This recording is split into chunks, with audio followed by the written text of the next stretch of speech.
Now, what has all that to do with the Holocaust? The Holocaust is obviously, as I said, a form of genocide. Now, let me put it this way. If you take any genocide in the history of mankind, from the destruction of Carthage, through the destruction of the Greek island of Melos by the Athenians, to what is related in the Old Testament, to the destruction by the Protestants of Catholics and Catholics of Protestants, and so on and so forth. If you take all that and you analyze the elements that go into this mass murder that develops into the annihilation of groups, you will always find parallels to that in yet other genocides, mass murders, including the Holocaust. Example, take the case of Rwanda. In Rwanda is a very good example because Hutu and Tutsi are not ethnicities. They speak the same language. They go to the same churches. They belong to the same society. Tutsi and Hutu are actually class distinctions. The Tutsi were the rulers, the aristocracy, the landowners. The Hutu were the peasants. But they became quasi-ethnicities, as if ethnicities. And the colonialists, the Germans until World War I, and the Belgians until 1958, they created ethnicities out of these class differences. And the Belgians introduced identity cards. On each identity card it said whether you are a Tutsi or a Hutu. And then when the genocide came, it was very simple. You stopped people at roadblocks and they had to show their identity cards. And if it said Tutsi, they were killed. Now, why was this killing done? It has an old history. The rebellion of the Hutu against the dominant Tutsis. The support of the Belgians at the end of their rule of the Hutu against the Tutsi.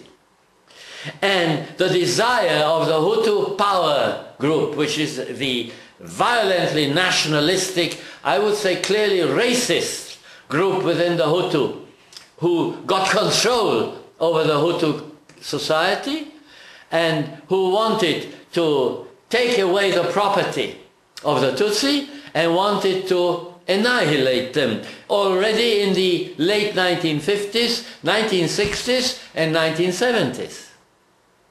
And then the many Tutsi fled to Uganda, and from Uganda in 1990 a Tutsi army invaded Rwanda in order to overcome the Hutu dictatorship.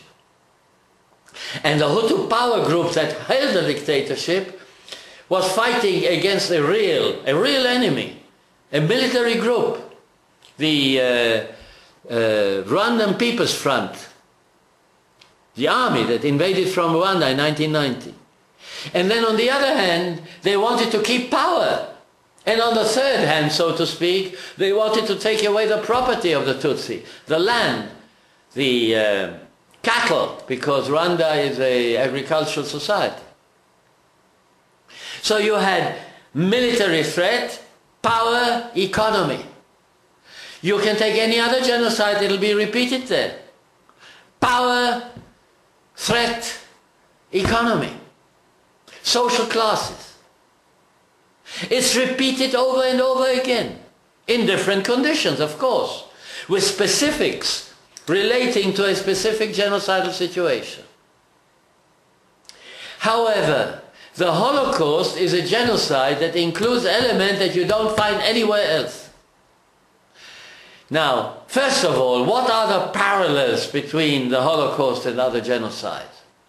The main parallel is the suffering of the victim, because there's no difference at all between the suffering of Jews, of Tutsi, of Cambodians, of Armenians, of American Indians, of anyone you may want to take in the whole course of history. No difference. There is no scala of suffering. There is no better genocide than another genocide. There's no better murder than another murder. There's no better killing of children than other killing of children. There's no better rape than another rape. There's no better torture than another torture. There's no difference. The suffering is the same. The numbers. More people were killed in Chinese education camps under Mao Zedong than Jews in the Holocaust.